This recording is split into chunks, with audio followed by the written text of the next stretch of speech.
Hello friends, माझ्या YouTube चॅनलमध्ये आपल्या सर्वांचे मनपूर्वक स्वागत. आजच्या व्हिडिओमध्ये आपण राज्यशास्त्र स्वरूप व व्याप्ती याबद्दल अभ्यास करणार आहोत.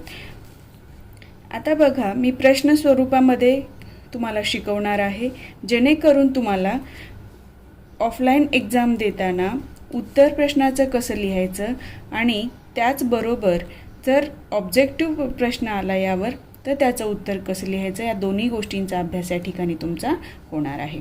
तर आता बघा, राज्यशास्त्र म्हणजे काय? प्रश्न तुम्हाला येऊ शकतो, राज्यशास्त्र म्हणजे काय, किंवा राज्यशास्त्राची व्याख्या काय करता येईल, किंवा कोणकोणत्या व्यक्तींनी राज्यशास्त्राची व्याख्या त्यांच्या ग्रंथामध्ये मांडलेली आहे, असा प्रश्न येऊ शकतो. तर राज्यशास्त्र म्हणजे राज्यसंस्थेच्या वेगवेगळ्या बाजूंचा केलेला पद्धतशीर अभ्यास होय. मात्र हा अभ्यास केवळ त्या संस्थेचा नाही तर तिच्याशी संबंधित व्यक्तीच्या वर्तनाचा आहे. आता राज्यशास्त्रामध्ये काय होतं, राज्यसंस्थेच्या वेगवेगळ्या बाजूंचा पद्धतशीर अभ्यास केला जातो.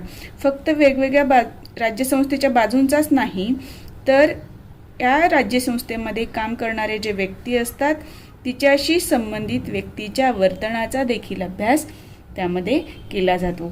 तर या व्याख्येमध्ये ह्या दोन बाबी आल्या पाहिजेत. आता राज्यशास्त्रावर आधारित ग्रंथ कोणकोणत्या तत्ववेत्यांनी मांडलेले आहेत बघा. राज्यशास्त्रावर आधारित ग्रंथ सर्वप्रथम प्लेटोनी मांडला होता, जो ग्रीक तत्वज्ञ आहेत आणि जे अरिस्टॉटलचे काय आहेत, गुरु आहेत. लक्षात येते. आणि यांनी लिहिला होता ग्रंथ रिपब्लिक व लॉज.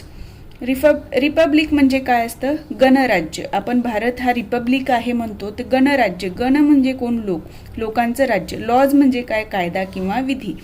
आणि त्यानंतर अरिस्टॉटल हेही ग्रीक तत्वज्ञ होते. या तत्ववेत्यांनी पॉलिटिक्स नावाचे ग्रंथ लिहिले. पॉलिटिक्स म्हणजे राजकारण, म्हणजे याच्यामध्ये राजकारणाशी रिलेटेड, राज्यशास्त्राशी रिलेटेड जे काही व्याख्या त्यांनी व्यक्त केली की त्याच्यातली आधारित माहिती, राज्य कसं असलं पाहिजे, या सर्व बाबींचा विचार अरिस्टॉटलनी पॉलिटिक्स या आपल्या ग्रंथामध्ये केलेला आहे. आता मॉन्तेस्क हा फ्रेंच तत्वज्ञ आहे. या तत्ववेत्यांनी काय केलं, स्पिरिट ऑफ लॉज नावाचा ग्रंथ लिहिला. स्पिरिट ऑफ लॉज म्हणजे काय म्हणू शकतो आपण मराठीमध्ये, कायद्याचा आशय. म्हणजे कायदा काय आहे. स्पिरिट म्हणजे आपलं बघा, आपलं स्पिरिट म्हणतो किंवा सोल, स्पिरिच्युअल जे शब्द येतो तो त्यावर आधारित हा स्पिरिट आहे. स्पिरिट ऑफ लॉज म्हणजे इथे कायदा काय सांगतोय, शासन व्यवस्था चालवताना, राज्य करताना काय कायदे असले पाहिजेत आणि त्याचा आशय काय असतो, हे मॉन्तेस्क या फ्रेंच तत्ववेत्यांनी स्पिरिट ऑफ लॉज या ग्रंथामध्ये सांगितलेलं आहे. या ग्रंथात वेगवेगळ्या ग्रंथांमध्ये वेगवेगळ्या तत्ववेत्यांनी राज्यशास्त्र म्हणजे काय यावर वेगवेगळ्या संज्ञा किंवा व्याख्या मांडलेल्या आहेत. तर तुम्हाला राज्यशास्त्र म्हणजे काय जर हा प्रश्न आला तर या पद्धतीने उत्तर लिहायचं आहे, जेणेकरून याच्यामध्ये तुम्हाला राज्यशास्त्राची व्याख्या येईल. त्यानंतर कोणत्या ग्रंथामध्ये राज्यशास्त्रावर आधारित ग्रंथ लिहिले आणि व्याख्या केल्या हे तुम्हाला या गोष्टीतनं लक्षात येईल. म्हणजे ही तुमची परिपूर्ण उत्तर होईल. लक्षात येते. आता आपण पुढच्या भागाकडे वळूया. आता बघा, राज्यशास्त्रात चर्चिले जाणारे प्रमुख विषय कोणते, किंवा राज्यशास्त्राची व्याप्ती स्पष्ट करा असा प्रश्न येऊ शकतो. आता राज्यशास्त्रात चर्चिले जाणारे म्हणजे काय, तर प्रामुख्याने अभ्यास केले जाणारे. आणि राज्यशास्त्राची व्याप्ती म्हणजे सुद्धा काय असतं, राज्यशास्त्रामध्ये कोणकोणत्या विषयांचा समावेश होतो. लक्षात आलं.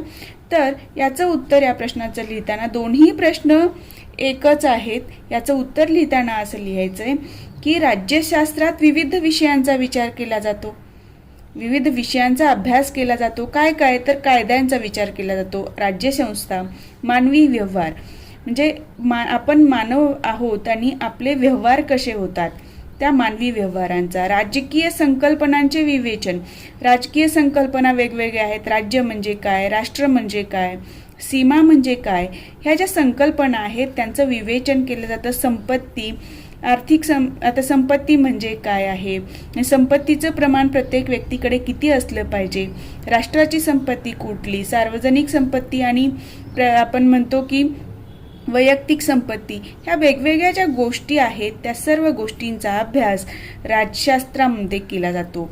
पण यावरून असं आपल्याला लक्षात येतं की राज्यशास्त्रामध्ये खूप साऱ्या गोष्टींचा अभ्यास होतो, म्हणून राज्यशास्त्राची व्याप्ती कशी मानली जाते? व्यापक आहे अशी मानली जाते. आता बघा, या राज्यशास्त्रामध्ये जरी व्याप्ती मोठी असली तरी 4 प्रमुख विषयावर चर्चा होते. तर ते 4 प्रमुख विषय काय आहेत? तर राजकीय तत्वज्ञान, राज्यव्यवस्था, राज्य प्रशासन किंवा आणि चौथा आहे आंतरराष्ट्रीय संबंध. तर आपण राजकीय तत्वज्ञानात कोणत्या गोष्टींचा समावेश होतो ते बघूया. तुम्हाला ते 4 गोष्टी अशा हायलाईट करायच्या आहेत आणि त्याच्या पुढे तुम्हाला थोडक्यात लिहायचं आहे की मी इथे जास्त हे डिटेलमध्ये दिलेलं आहे, पण तुम्हाला परीक्षेमध्ये शब्दसंख्या उत्तराची किती सांगितली आहे त्यानुसार तुम्ही तुमचं उत्तर तिथे ठरवायचं आहे की यातले कोणते शब्द म्हणजे कुठला आशय तिथे तुम्हाला उत्तरात लिहायचं आहे आणि कुठला आशय गाळायचा आहे. ठीक आहे. राजकीय तत्वज्ञान. आता राजकीय तत्वज्ञानात काय येतं?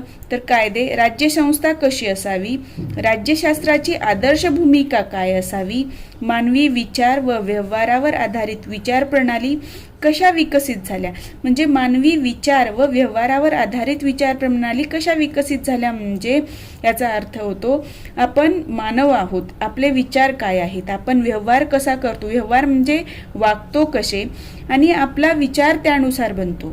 बरोबर आहे. एखादा व्यक्ती आपल्यासोबत छान वागला तर आपला त्या व्यक्तीविषयीचा दृष्टिकोन वेगळा बनतो आणि एखादा व्यक्ती जर आपल्याशी वाद घातला, भांडला तर त्या व्यक्तीशी संबंधित विचार आपले बदलतात. म्हणजे मानवी विचार व व्यवहार यावर आधारित विचार प्रणाली आपली विकसित होते. लक्षात आलं? या सर्व बाबींचा विचार राजकीय तत्वज्ञानात केला जातो आणि म्हणूनच याला काय म्हणतात? यामध्ये काय होतं? सर्व विवेचन. या सर्व बाबींचं काय होतं? विवेचन होतं. विवेचन म्हणजे काय असतं? पॉझिटिव्ह, निगेटिव्ह किंवा त्याचं योग्य अयोग्य, त्याच्यातले कुठल्या गोष्टी घ्यायच्या कुठल्या नाही घ्यायच्या, या सर्व गोष्टींचा विचार जिथे केला जातो त्याला विवेचन म्हणतात. या सर्व विवेचनास काय म्हणतो आपण? राजकीय तत्वज्ञान म्हणतो. आता बघा, राज्यव्यवस्था दुसरा मुख्य विषय कुठला आहे राज्यशास्त्रात? विषय म्हणजे अभ्यास केला जाणारा राज्यव्यवस्था. तर या राज्यव्यवस्थेमध्ये शासन संस्था आणि तिचे भाग. शासन संस्था म्हणजे काय? जसं आपण म्हणतो केंद्र शासन आहे, राज्य शासन आहे. केंद्र शासनामध्ये संसद आहे, कायदे मंडळ आहे, न्यायमंडळ आहे. ह्या सर्व गोष्टी ज्या आहेत त्यांचा विचार म्हणजे ह्या शासन संस्थेचे ते भाग झाले. जसं कायदे मंडळ, न्यायमंडळ या ज्या गोष्टी आहेत ते काय आहेत? शासन संस्थेच्या भाग आहेत. विविध राजकीय पक्ष आणि गट आपल्याला माहितीच आहे. हा राजकीय पक्षाचा आहे, तो राजकीय पक्षाचा. हे राजकीय पक्ष कसे बनले जातात? तर ही जी विचार प्रणाली आहे, जी मानवी विचार व व्यवहारावर आधारित बनलेली आहे, ह्या विचारांवर आधारित हे राजकीय पक्ष किंवा गट बनतात. एखादा राजकीय पक्ष म्हणतो की हा आमचा अजेंडा आहे किंवा ही आमची विचार प्रणाली आहे, तर ही विचार प्रणालीचा विचार राजकीय तत्वज्ञानात केला जातो आणि राजकीय पक्ष किंवा गटांचा अभ्यास कशात केला जातो? राज्यव्यवस्थेमध्ये केला जातो. राजकीय चळवळी इत्यादी गोष्टींचा अभ्यास राज्यव्यवस्थेमध्ये केला जातो. आता आपण पुढचा पॉइंट बघूया. आता बघा, राजकीय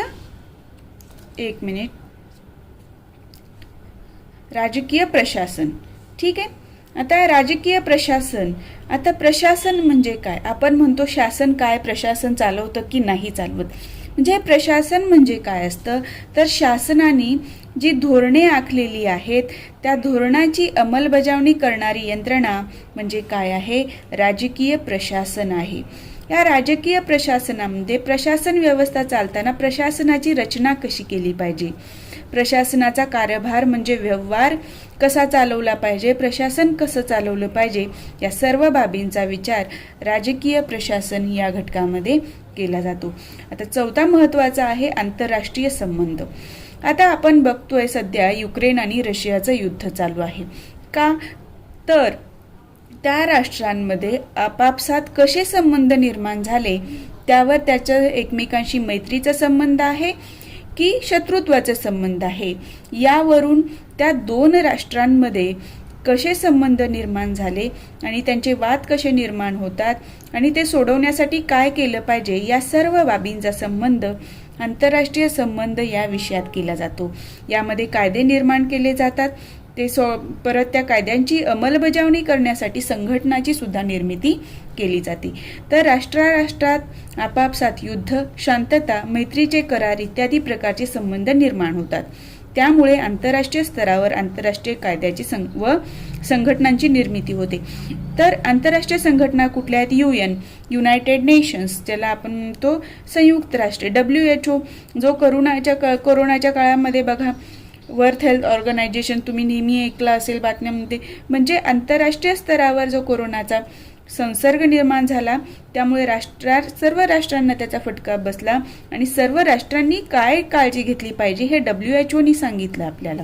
WTO म्हणजे एकमेकांमध्ये अनेक राष्ट्र एकमेकांशी व्यवहार करतात, मालाची खरेदी विक्री करतात. जसं आपण दुकानदार आणि ग्राहक असा व्यवहार करतो, तसं आंतरराष्ट्रीय संबंधामध्ये एक देश दुसऱ्या देशाकडनं खरेदी करतो, विकतो. ते कुठल्या नियमानुसार व्हायला पाहिजे, त्याचे नियम काय असले पाहिजे आणि त्याची अंमलबजावणी कशी झाली पाहिजे, यावर नियंत्रण कोण ठेवतं? WTO ठेवतो. लक्षात आलं? हे आंतरराष्ट्रीय संबंधात येतं.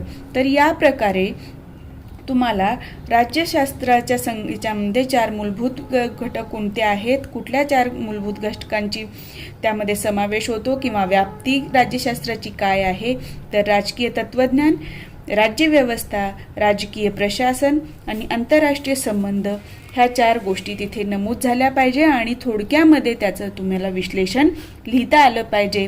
तर ते तुमचं उत्तर एकदम परफेक्ट होईल आणि तुम्हाला तिथे 5 पैकी 4 4.5 मार्क नक्की मिळतील. लक्षात आलं?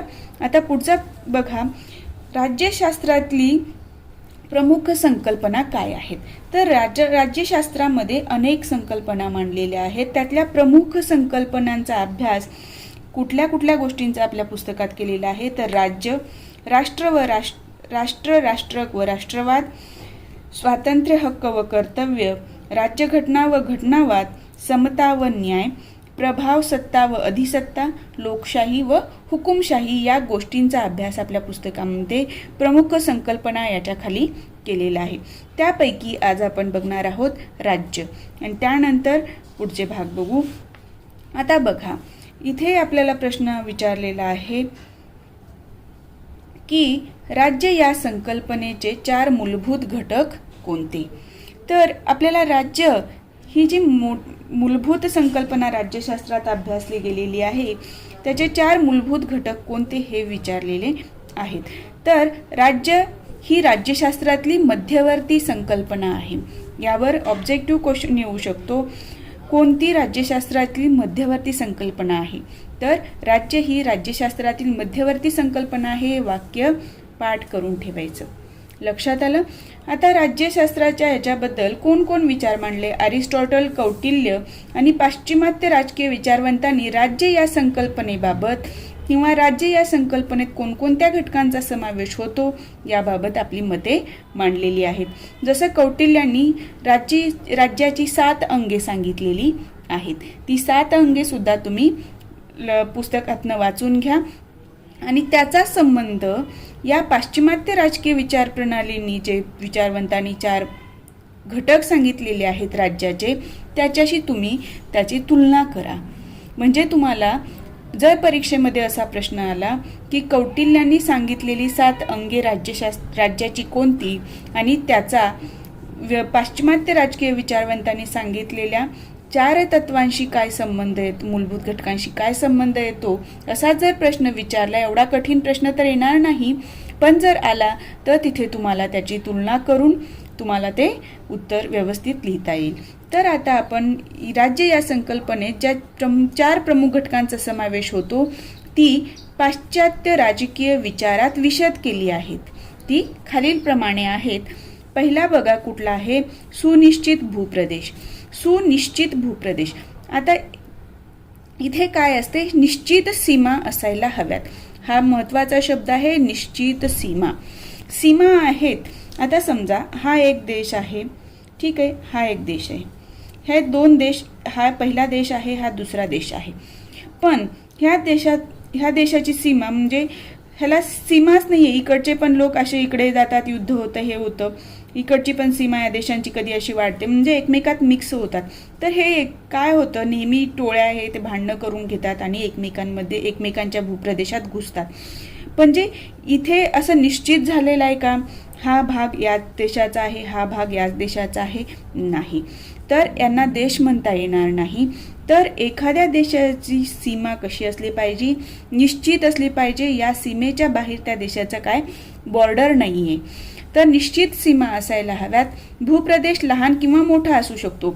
एखाद्या देशाची सीमा लहान किंवा मोठी असू शकते, आकार लहान किंवा मोठा असू शकतो. जसं की नेपाळ, भूतान ही कशी आहेत, आकाराने लहान राष्ट्र आहेत आणि भारत कसं आहे, नेपाळ आणि भूतानच्या कंपॅरिझननी मोठ्या आकाराचं राष्ट्र आहे.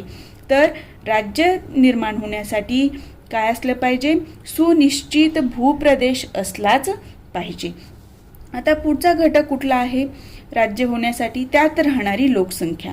आता हा एक देश आहे, हा एक देश आहे, यामध्ये एक विशिष्ट लोकसंख्या राहते, एक विशिष्ट जातीची असते, धर्माची असते, पंथाची असते, कुठलीही असू शकते किंवा मिश्र असू शकतात, ठीक आहे. पण त्यांचा या भागामध्ये वस्ती कायम असली पाहिजे, ते भटकत कुठेही फिरणार नाहीत.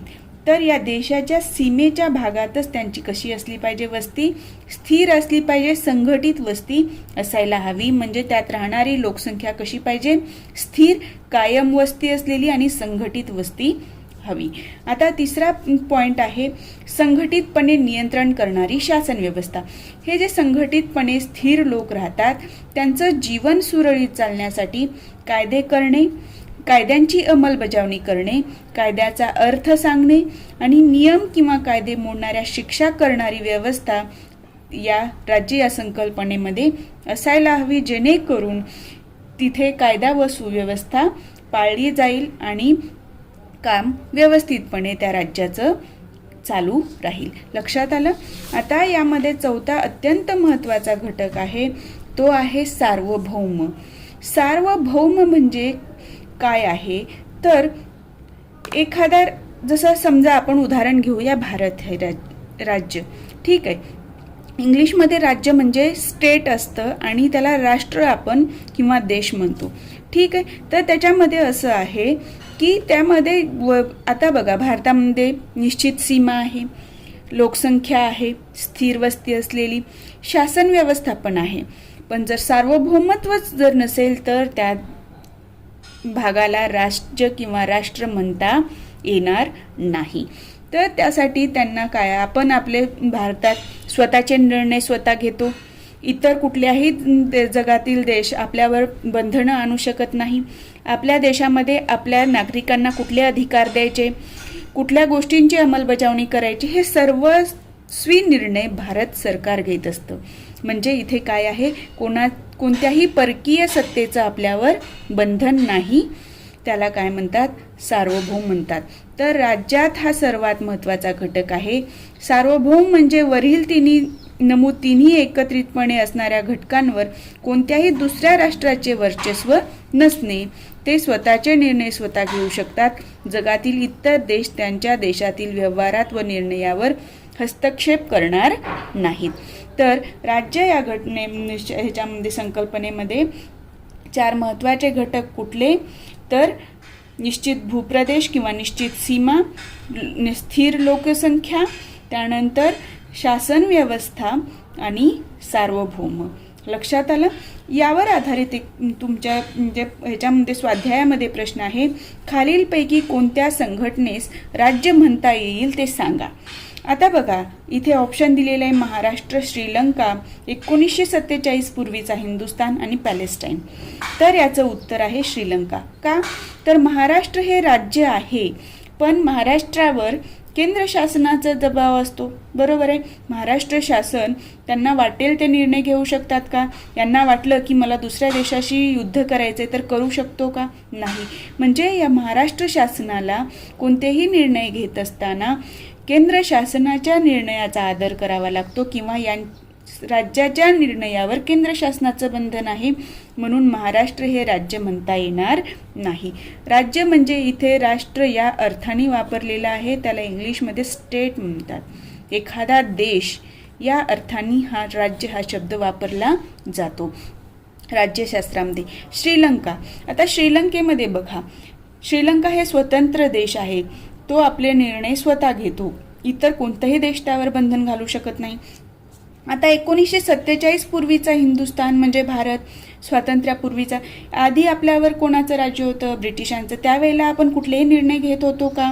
किंवा आपण दुसऱ्या देशाशी मैत्रीचे संबंध ठेवायचे किंवा त्यांच्यासह एखादे करार करायचा किंवा आपल्या नागरिकांना आपण हे अधिकार द्यायचे, ह्या गोष्टी काढून टाकायच्या, असा आपला कुठलाही आपण निर्णय घेऊ शकत नव्हतो. म्हणून 1947चा पूर्वीचा हिंदुस्थान राज्य बनत नाही. पॅलेस्टाईनचा वाद तुम्हाला माहीत असेल. इथे कुठलीही निश्चित भूसीमा आहे, लोक आहेत, पण ते लोक कसे होतात, इकडून तिकडे वस्ती त्यांची काय होत असते, स्थलांतर करतात. इथे ज्यू लोक आहेत जे, ठीक आहे. म्हणून इथे काय आहे, पॅलेस्टाईनवर एक दोन आय थिंक इस्रायल आणि याच्यामध्ये वाद आहे आणि पॅलेस्टाईनला म्हणजे जागतिक स्तरावर एक स्वतंत्र राज्य म्हणून कोणीही म्हणजे काही देशांनी अधिमान्यता दिली आहे, काही देशांनी दिलेली नाही आहे. म्हणून पॅलेस्टाईनसुद्धा हा राज्य बनू शकत नाही. लक्षात आलं? या प्रकारे आपण काही भाग याच्यामध्ये कंप्लीट केलेला आहे. आता यावरून तुम्हाला लक्षात आलं असेल की एखाद्या प्रश्नाचं उत्तर लिहिताना त्या प्रश्नामध्ये आधी सुरुवातीला प्रस्तावना, त्यानंतर त्यामध्ये समाविष्ट असणारे पॉईंट आणि तो पॉईंट हायलाईट करायचा, अंडरलाईन करायचा आणि त्यापुढे त्यावर आधारित माहिती, जेवढं म्हणजे शक्य होईल तेवढे किती शब्द सांगितलेत. जर 200 शब्द सांगितलेत तर उत्तर 200 ते 250 शब्दामध्ये आलं पाहिजे. 500 शब्दात उत्तर सांगितलं तर 500 ते 550 यापेक्षा जास्त शब्दसंख्या जाऊ द्यायची नाही, म्हणजे आपला पेपर पूर्ण कव्हर होईल दिलेल्या वेळामध्ये. लक्षात आलं? आज आपण इथेच थांबू. यानंतरचा पार्ट नेक्स्ट व्हिडिओमध्ये कव्हर करूया. तुम्हाला जर माझा हा व्हिडिओ आवडला असेल तर व्हिडिओला लाईक करा. चॅनलवर नवीन असाल तर चॅनलला सबस्क्राईब करायला विसरू नका.